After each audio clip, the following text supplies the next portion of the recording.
मैं आपको कुछ बताना चाहता हूँ ऐसी बात जो आप यहाँ आके सीखते हैं। भाई शिक्षालय है तो शिक्षालय से आप वो चीज़ लेके जाए जो आपके कहीं काम आ सके। मैं आज आपको एक प्लानिंग दिखाता हूँ। प्लानिंग दिखाने की मैं कोशिश क्या कर रहा हूँ कि जैसे कि आप समझ लीजिए कि मैं किसी कंपनी का मैनेजर हूँ, ठीक है नहीं, और मैं तुमको 20,000 रुपये की जॉब देना चाहता हूँ कम से कम। तो मैं उस 20,000 रुपये की जॉब देने के लिए मैं तुमको क्या करूँ, मैं आऊँगा, मैं एक कंपनी, आपको नहीं पता मैं कौन सी कंपनी का मालिक, लेकिन मैं यहाँ आता हूँ और मैं एक रिसोर्स, ह्यूमन रिसोर्स देखता हूँ। उस ह्यूमन रिसोर्स में मैं काबिलियत देखना चाहता हूँ, कुछ तो देखूँगा ना। तो मैं आकर के यहाँ क्या देखूँगा मैं कि मुझे तो ह्यूमन रिसोर्स चाहिए अपनी कंपनी को चलाने के लिए। मैं अब आपसे संपर्क करने की कोशिश करता हूँ, मुझे ह्यूमन रिसोर्स चाहिए, तो मैं ह्यूमन रिसोर्स लेकर के मैं करूँगा क्या? तो सबसे पहले मैं क्या देखूँगा, मैं ये देखना चाहूँगा, बताना क्या मैं देखना चाहूँगा ये कि तुम्हारा नाम क्या है, तुम्हारे पापा का नाम क्या है, तुम किस सोसाइटी को बिलोंग करते हो। मैं क्या ये देखना चाहूँगा? बताओ, मैं ये देखना चाहूँगा। मैं मान लीजिए एक जियो कंपनी का मैं ह्यूमन रिसोर्स मैनेजर हूँ और मैं आकर के यहाँ पे मैं जॉब्स के लिए उनको सिलेक्शन लेना चाहता हूँ। आपने मुझे अभी इस कंपनी में काम किया हाँ, तो मैं तुमसे तुम्हें सिलेक्ट करना चाहता हूँ। तो मैं सिलेक्ट करने से पहले मैं क्या देखूँ, मैं यहाँ पे तुम यहाँ पर देखना चाहोगे कि मुझे सैलरी कितनी मिली है, ठीक है। और हम ये देखना चाहेंगे, हम जो इनको संतुष्ट जो सैलरी मांग रहे हैं वो दे करके हम उससे कितना फ़ायदा उठा पाए। तो सबसे इम्पोर्टेंट जो पार्ट है वो यही है।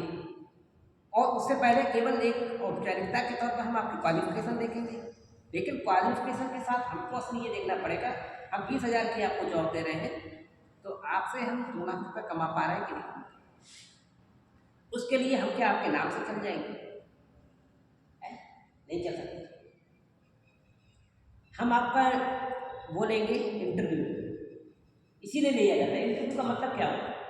इंटरव्यू का मतलब तो ये निकल के आता है कि हम आपके अंदर अंदर कर जाएं और झांकें कि तुम मेरे लिए किस काम के हो, ठीक है नहीं। मैं तो यही कोशिश करूँगा कि मैं आपको 20,000 रुपये दे रहा हूँ, तो मैं अपने मोदी जी जैसे हमारे करते हैं कि कहीं भी इन्वेस्टमेंट 1 रुपये का अगर करते हैं 1,000 रुपये देश को वापस दिलाते हैं, कम से कम ये टारगेट है। तो मैं एक कंपनी का मालिक हूँ, मैं उसे हैसियत से देखता हूँ कि मैं ये कोशिश करूँगा कि मैं तुमको 20,000 दूँगा तो मैं आपसे कैसे तरीके से 2 लाख कमा दूँ, ये मेरा टारगेट होगा। पर स्टूडेंट्स आपका क्या टारगेट होगा? क्या आप 20,000 ही केवल पाना चाहते हैं? अब वो पाने के लिए आप क्या करेंगे?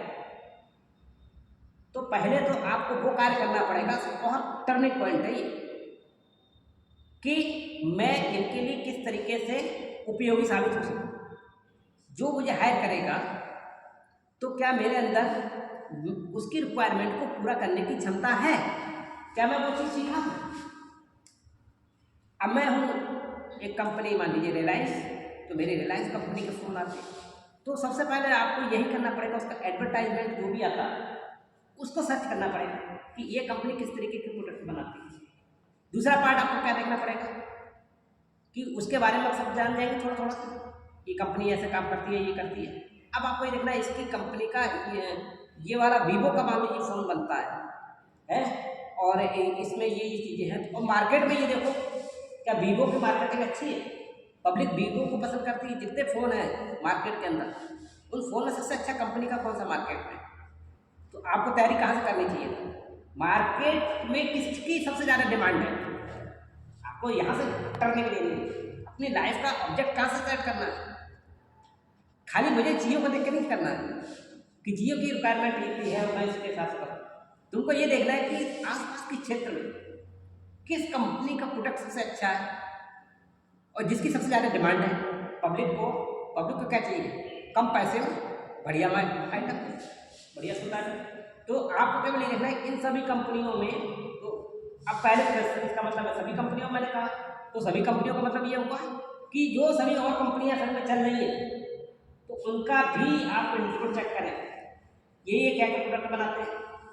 तो जब हम जिस जॉब के लिए तलाश रहे हैं तो पहले उससे में घुसना होगा हमको, और जब हम घुस जाएंगे तो उन्हीं सभी के एडवर्टाइजमेंट्स को देखिए, फिर उनकी कंपनी के प्रोडक्ट्स को देखिए, फिर उनकी विशेषताएं देखिए, और फिर ये देखिए क्या ये समाज में सबसे ज़्यादा कौन सी चीज़ मिल जाए।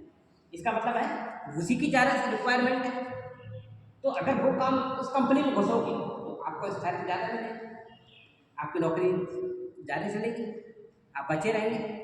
वही प्रोडक्ट मार्केट में किस तरीके से, मार्केट में आप लोगों से क्या करेंगे, कनेक्टिविटी ये करेंगे पब्लिक से कि आपने ये फ़ोन लिया तो ये क्या फ़ोन सही है, क्या इसमें कोई फॉल्ट है, ये पूछेंगे उससे। अब सर्वे करेंगे एक तरीके से।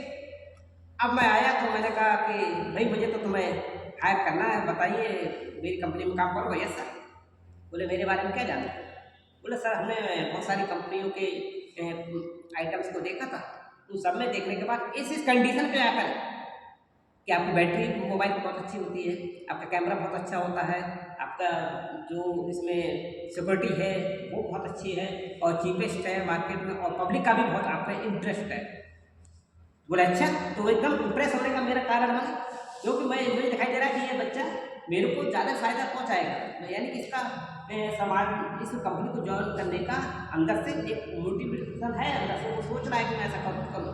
तो ऐसी स्थिति में फिर वो क्या करेगा, अगला स्टेप पे मैं देखूंगा कि ठीक है तुम्हें ये मार्केट की बहुत अच्छी, हमारे मार्केट के पर्पज से तुम हो, मार्केट के लोगों से तुमने टचिंग की है, तो अगर हम तुमको तराशेंगे तो तुम अच्छी तरीके से मार्केट में हमारे प्रोडक्ट्स को निकाल सकते हो। लेकिन इसके अलावा कुछ स्किल भी है आपके पास, कहोगे यस सर? दो स्किल्स हमारे पास है। पहला, हमको एडवर्टाइजमेंट, हमें क्लासरूम में हमारे शिक्षकों ने, जो हमारे मोदी जी के द्वारा नई शिक्षा नीति आई है केंद्र सरकार के द्वारा, इसमें वोकेशनल जो कोर्स दिया गया था, इसमें एडवर्टाइजमेंट दिया गया, उसका सर्टिफिकेट सरकारी विश्वविद्यालय से हमको मिला, साथ में उसमें हमको सिखाया गया। इसके अलावा अगले सेमेस्टर में हमको मोबाइल के रिपेयर के बारे में बताया गया, हमको वोकेशनल कोर्स में रिपेयर के बारे में सिखाया गया, और वो हमें आता है।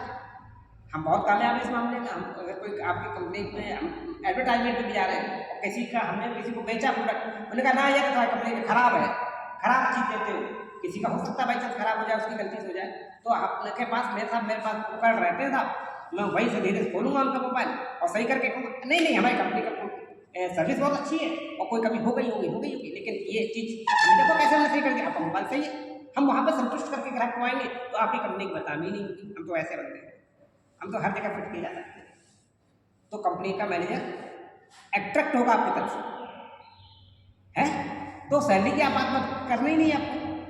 उन्हें पूछे कितनी सैलरी लोगे, बोले जैसी मेरी योग्यता वैसे आप सैलरी दे देना, मैं तो काम करने के लिए मैं निकला। तो वो इसके अलावा फिर उन्होंने कहा अच्छा और क्या आता है, कुछ और भी तुमने कुछ सीखा है एक्स्ट्रा?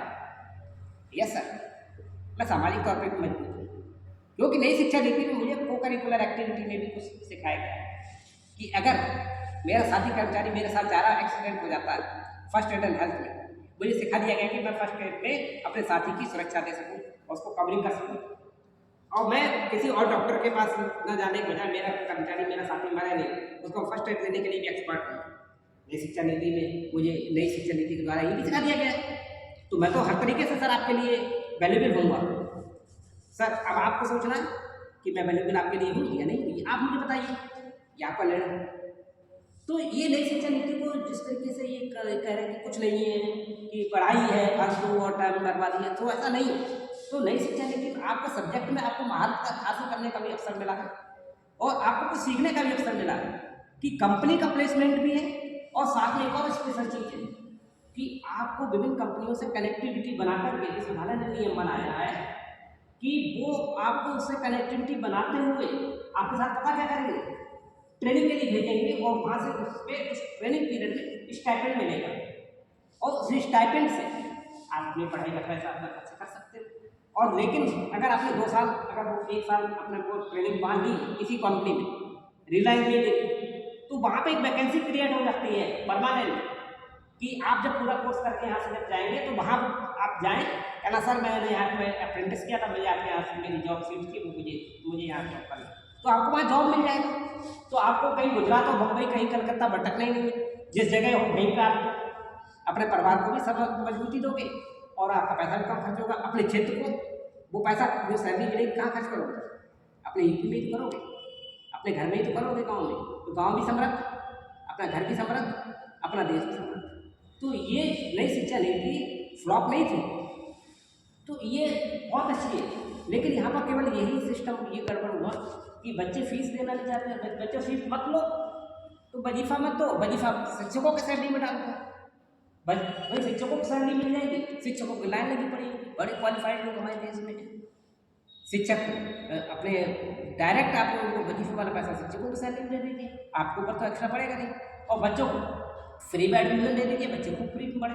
सारे क्वालिफाइड प्रोफेसर सारे लोग होंगे तो शिक्षा का स्तर अपने आप बढ़ जाएगा। क्योंकि नई शिक्षा नीति का सिलेबस इतना बढ़िया दे दिया है, इसमें खोज करने का अवसर दे दिया, आपको अपने पैरों में खड़े हो।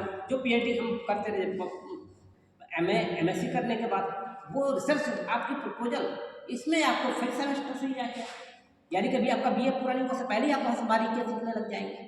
तो नई शिक्षा नीति मेरे हिसाब से तो बहुत बेस्ट है।